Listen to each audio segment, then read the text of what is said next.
What is the world's first anime? And who actually created anime? It really got me curious. I mean, I'm a really big anime fan. One Piece, Naruto, Hunter x Hunter, name them. I've watched most of the anime, but this love of my anime got me curious, like how did this thing evolve into a world's biggest entertainment industry? So to fill up my curiosity, I decided to do some research on this topic and I figured out some interesting facts. A little bit of hint, anime was actually used by military at one point to influence young kids. But I'm not gonna dive too deep into that. Let's start from the beginning. In 1917, when the world's first anime was aired.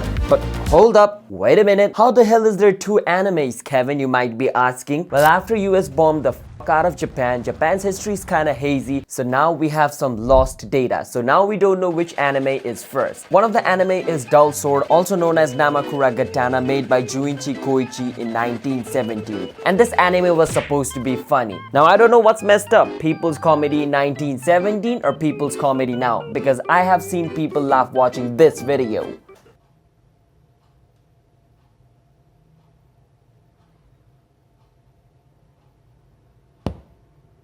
And this is the other anime known as Katsudo Shishin. And this is the creator of this anime, because the original creator is unknown. Thank you, US. Now you might be asking, why did they make this anime? Just like how I make YouTube videos for no apparent reason, they also made this anime for no apparent reason, for their pleasure. They were actually the greatest manga artists of their time. They just wanted to see their favorite manga character move and they just made an anime out of it. And for some uneducated, pathetic anime lover, that's how anime is made nowadays as well. First the manga comes out, manga makes a lot of money, manga converted into anime. So I hope you learned something from this video, you uneducated anime lover. I don't even think you can call yourself an anime lover if you did not know anime came from manga. Now I don't think we can call them anime, even though they were a good piece of animation for that time. These were hand-drawn using chalk individually. So you might be asking, what is the actual first anime, Kevin? Well, these animation paved path for the actual first anime, and it's Astro Boy, released in 1917. And if you look at this anime particularly, you will see this was heavily inspired by American animation, and you can even see some of the inspiration taken from it. And we can still see the modern Japanese anime being heavily inspired by them. The only new thing they have added is big hearts. So that's how anime came into existence. But that got me curious, how did anime evolve into such a giant industry, overthrowing BTS? And yes, I said it, anime is better than BTS. Now anime is famous for its visual being different from Western animation, and the reason for that is because in the past Japan was an isolated country until America destroyed and invaded it.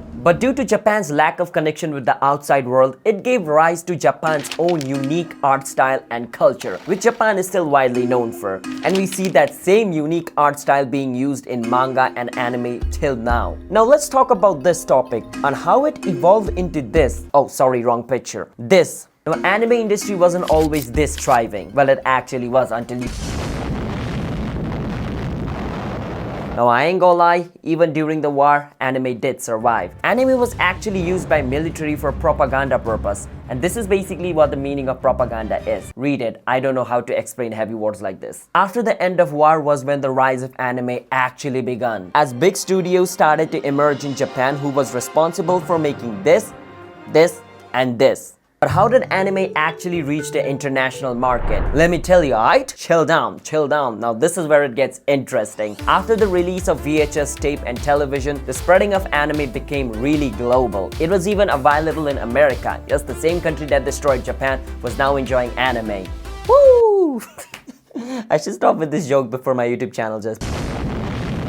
Now, even though anime reached the global market, people who used to watch anime were kind of disrespected. People used to call them weeb, aka nerd. So how did anime evolve into a billion-dollar industry, becoming a pop culture of its own? And suddenly everybody respects and finds anime cool. How did it turn into this? Let me tell you, it's interesting, okay? Well, the same people who believed anime watcher also grew up watching this stuff, which is also anime. Stupid fucking bullies. Well, after the rise of internet, spreading of anime became really easy, especially because of this, the speed 100x. I do not promote any piracy, okay? And there are some key figures who played a really important role on making anime even famous. Attack on Titan is really just carrying the whole thing right right now. Like No Face and Spirited Away. 1,000 people racing to get inside the Anime Expo. Now, I have answered most of your question, but there's still one important question left. How did anime defeat all these big Western animation companies? Well, the answer is pretty simple. It's because of the anime story. Now, Western animation has random episode, meaning episode 1 has no relation to episode 2.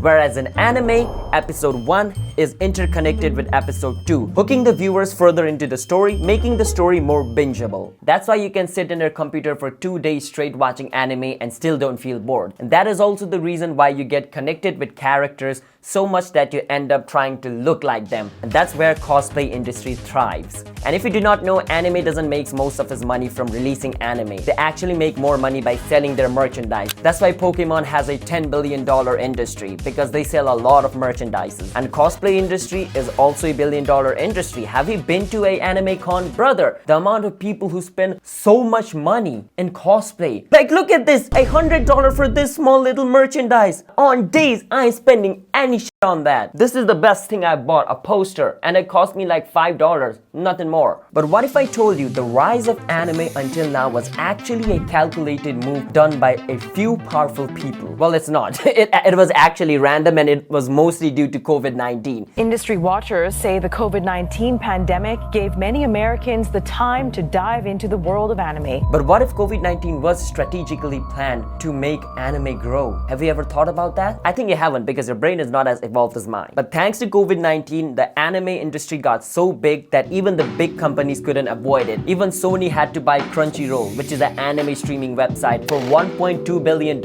And even Netflix is pouring some amount of money into their anime. But that's how serious anime has become, and you can't avoid anime in 2024. At this point, it's really big. Everybody has heard about it. Even your grandma probably has heard about Naruto at this point. And because of all this attention and money, the quality of anime has also significantly increased. The recent quality of the anime has increased so much that I can't even explain it. It's like a masterpiece. Like, every frame is so well crafted. I can't explain my love for that. You know what I'm saying? But please stop making 3D anime. I swear to God, bro, I can't stand watching this shit. It feels like I'm watching CGI'd shit anime. Like this video if you also hate 3D anime. So that is basically how anime evolved into a $1 billion industry. And for those people who still think anime is cartoon, go f yourself. So if you guys like my videos, please subscribe, as this motivates me to make even more videos on topic which I love. I hope you enjoyed this topic. I was really curious about this.